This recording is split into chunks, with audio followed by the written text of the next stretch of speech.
Tuloy po ang ginagawang paglilinis sa hanay ng pulisya. Ayon po sa Philippine National Police Internal Affairs Service, mahalaga ang kanilang papel lalo na sa pagsukat ng integridad ng mga pulis. Kaya sinisigi po nilang mapabilis ang pagresolba sa mga kaso, partikular na sa mga pulis scalawags. Alamin natin ang report na ito mula kay Kirby Cristobal. Isang press conference ang isinagawa ng Philippine National Police Internal Affairs Service sa Campo Crame kaugnay ng pagpapaunawa ng kanilang tungkulin sa ginagawang internal cleansing ng organisasyon. Ayon kay Inspector General Attorney Alfigar Triambulo, mahalaga ngayon ang kanilang papel lalo na sa pagsukat ng integridad ng mga pulis. I-adhere nila yung Code of Ethics and Professional Standard ng pulis, no? Yung sa Republic Act 6713. And then, i-assist po namin yung mga police operation, yung mga activities ng police, pag-conduct ng mga operation, kung talaga para ma-ensure yung respect ng dignity and rights of the citizen. No? So, para wala na yung sasabing collateral damage kung anong mabago namin sa mga police operation procedure.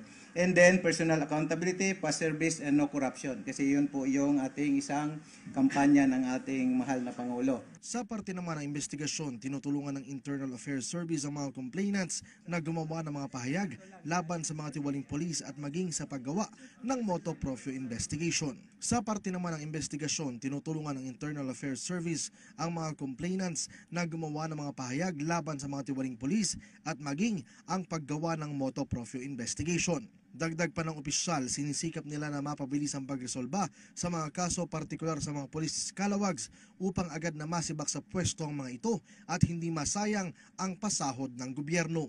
Samantala, inihayag rin ni Triambulo na sa loob ng 14 na buwan ay umabot na sa 178 kaso ng mga pulis na involved sa illegal na droga na kasalukuyan ng tinatapos upang maalis na sa serbisyo ang mga ito. During command conference, nangako ako ng CPNP na sa February tapusin ko po yon. Kaya sa January nakapag-submit na ko hanggang dito ng 99. 90 pala kasi 9 yung sa kanila previous year. And then next week i-release ko yung 40, dismissal din to lahat. And then 24 na lang po itong for hearing. Tinalakay rin sa press con ang mga developments ng ilang mga kaso kung saan sangkot ang mga pulis, kabilang na ang pagkamatay ni Albuera Mayor Rolando Espinosa, kidnap slay case ng negosyanteng si G. Ju at maging ang mga pulis scalawags na pinapila kamakailan sa harap ni Pangulong Duterte. Inihayag ni Triambulo na nagtayo na sila ng monitoring team dahil prioridad nilang maaksyonan at marisolba ang mga high-profile cases. Mula sa Campo Crame, para sa PTV News, Kirby Cristobal. Inaasahang makatatanggap ng dagdag na combat duty at incentive pay ang mga polis na na-assign sa actual police operations. Ayon kay National Police Commission Chairman Ismael Sueno, aabot sa 2,500 piso ang kabuang halaga na matatanggap ng mga pulis. Kabilang sa mga mabibigyan ay ang mga police officer na naka-assign sa mga operasyon, patrol duties, anti-terrorism activities at ang mga nakalatag o nakatalaga sa regional headquarters. Maliban sa mga pulis, mabibigyan din ng dagdag na combat duty at incentive pay ang mga Presidential Security Group ni Pangulong Rodrigo Duterte. Naniniwala naman ang NAPOLCOM na makatutulong ito upang tumaas pa ang moral ng mga tauhan ng pulisya. All-out war laban sa illegal gambling o pagsusugal ang target naman ngayon ng PNP. Posible raw kasing mas malawak pa ang problema ng illegal gambling kumpara sa illegal na droga. May ulat on the spot si Marie Zumali. Marie? Rafi, base sa Executive Order No. 13 na inilabas ni Pangulong Rodrigo Duterte, idineklara na nga ng Philippine National Police ang all-out war laban sa illegal gambling. Sa ilalim ng naturang utos, itinatalaga ang PNP, NBI at iba pang law enforcement agencies na paigtingin ang kampanya kontra sa pagsusugal. Wala raw patatawarin ang PNP, sabi ni Director General Ronald Bato de la Rosa, kahit pa mga local executives at mga pulis na mapapatunayan sangkot at protektor ng illegal gambling activities dahil maging sila ay matatamaan ng all-out war na ito. Hindi naman daw magiging madugo kung ihahalin tulad sa kampanya nila kontra droga dahil iba naman daw ang state of mind ng mga lango sa droga at talagang nanlalaban rin kumpara sa mga sangkot sa illegal gambling. Inaayos pa ang magiging IRR na Executive Order No. 13 pero siguradong mas magiging matindi raw ang parusa. Magsasagawa rin ng 1 hanggang 3 strike policy kaugnay nito. Sa ngayon, inalerto na ng Directorate for Operations sa mga police regional offices na magsagawa ng one-time, big-time operations laban sa illegal gambling activities sa kani-kanilang mga lugar. Narito po ang pahayag ni PNP Chief Director General Ronald Bato de la Rosa. Mas widespread yung gambling kaysa drugs, di ba? Baka sabihin natin kung ang drugs is ilang percent ba nung barangays ay drug affected? Ha? 92. Kung 92% ng barangays ay drug affected, maka 100% yung illegal gambling affected. The PNP is hereby declaring war against illegal gambling.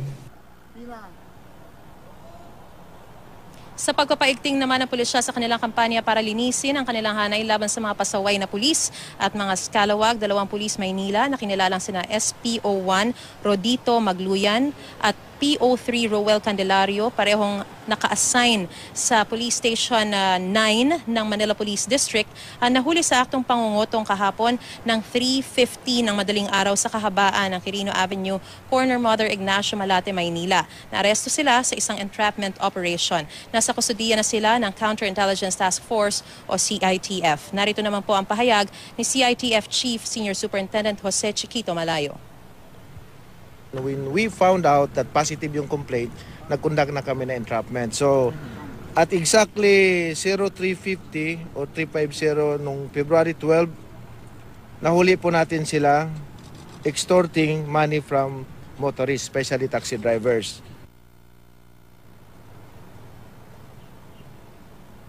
Rafi, umaasa naman si PNP Chief Director General Ronald Bato de la Rosa na matatapos nila yung kampanya sa illegal gambling sa loob ng 6 na buwan. Ito ay kung magko-cooperate daw lahat ng mga stakeholders, particularly magmula dun sa mga financiers hanggang dun sa mga maliliit na sumusugal sa mga kani-kanilang mga lugar. At yan pinakasariwang balita mula rito sa Camp Crame. Balik sa'yo, Rafi. Maraming salamat, Mariz Umali. Deklara na ng all-out war laban sa illegal gambling ang PNP. Para sa detalye, may news to go si Mariz Umali. Mariz. Yes, Sarah, base nga sa Executive Order No. 13 ni Pangulong Rodrigo Duterte, dineklara na ng Philippine National Police ang all-out war laban sa illegal gambling. Sa ilalim na naturang utos, itinatalaga ang PNP, NBI at iba pang law enforcement agency na paigtingin ang kampanya kontra sa pagsusugal. Wala raw patatawarin ng PNP, sabi ni Director General Bato de la Rosa, kahit pa mga local executives at mga pulis na mapapatunayang sangkot at protektor ng illegal gambling activities dahil maging sila ay matatamaan daw ng all-out war na ito. Hindi naman daw magiging madugo kung ihahalin tulad sa kampanya nila kontra droga dahil iba naman daw ang state of mind ng mga lango at mga addicts sa droga at talagang nanlalaban. Inaayos pa ang magiging implementing rules and regulations sa Executive Order 13 pero siguradong mas magiging matindi ang parusa. Magsasagawa rin daw ng mga 1 hanggang 3 strike policy ang pulisya kaugnay dito. Sa ngayon, inalerto na ng Directorate for Operations sa mga police regional offices na magsagawa ng one-time, big-time operations laban sa illegal gambling activities sa kanilang mga lugar. Samantala, Kara, idagdag ko na rin sa aking ulat sa pagpapaigting ng pulisya sa kanilang kampanya para linisin ang kanilang hanay laban sa mga pasaway na pulis at mga salawag. 2 pulis Maynila na kinilalang sina SPO2 Magduyan at PO3 Candelario na parehong naka-assign sa Police Station 9 ng Manila Police District ang nahuli sa aktong pangungutong kahapon ng 3:50 ng madaling araw sa kahabaan ng Quirino Avenue, corner Mother Ignacio, Malate, Maynila.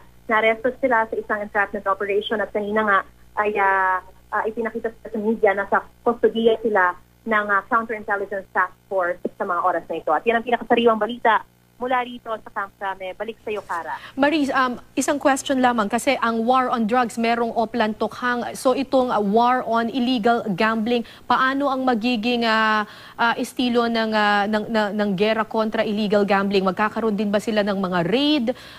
Sinabi na ba ito ni General de la Rosa? Hindi pa detalye, Kara, ni PNP Chief Bato de la Rosa yung magiging hakbang nila dahil inaayos pa raw ito, pero definitely meron na silang mga intelligence information na kinakalap, especially dun sa mga talagang kilala na na mga protektor at mga sangkot sa illegal gambling, kung saan yung mga galamay nila at kung yun daw ang pagbabasehan at pag naayos na rin daw yung kanilang mga hakbang kung paano nila ito ipatutupad, ay talagang ipapaalam daw nila ito sa publiko. Samantala, umaasa si PNP Chief na kung talagang magko-cooperate daw ang lahat, magmula sa financier hanggang dun sa mga sumasali o yung mga tumataya sa mga sangkot sa mga illegal gambling, sa loob lang daw ng 6 months ay inaasahang matatapos nila itong kanilang kampanya kontra illegal gambling. Tara. Okay, Marisi, how ito, no? So specifically nabanggit ba yung weteng? Kasi maraming uri ng illegal gambling, no? May mga sabong dyan na walang lisensya, etc. Were they very specific? Kasi iba-iba yung nagiging target ng mga otoridad pag pinag-uusapang illegal gambling in the past, no? Yes, yung weteng Howie was particularly mentioned dahil nga parang alam naman kung gaano katalamak ito at alam na rin na very widespread, no? At alam din naman na talagang illegal pero nagpapatuloy pa rin. So yan daw among a lot of other illegal gambling activities ay magiging bahagi ng kanilang kampanya. So hindi na inisa-isa ni PNP Chief Bato de la Rosa kung ano-ano ang mga illegal gambling activities na to. Pero definitely, lahat daw ng illegal na pagsusugal, yung kabilang na yung huweteng, ay talagang tatamaan nitong kanilang all-out war kontra illegal gambling activities. Howie. Maraming salamat, Mariz Umali.